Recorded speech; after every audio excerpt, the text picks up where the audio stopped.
Kung tatanawin ang pupuntahan, parang malayo ka pa.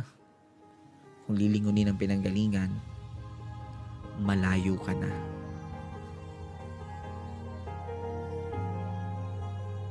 Kung titingin sa hakbang ng iba, parang naiiwan ka. Pero kung sarili ang bibigyang pansin, aba, umuusad ka. Maaaring pagtagpuin tayo sa ilang bahagi ng paglalakbay. Pero ang totoo, kahit kailan, hindi naman talaga tayo magsasabay-sabay. Magkaiba ang panahon, magkaiba ang daan, magkaiba ang oras, magkaiba ang bilis. Minsan, nakadepende kung saan nakabaling ang paningin.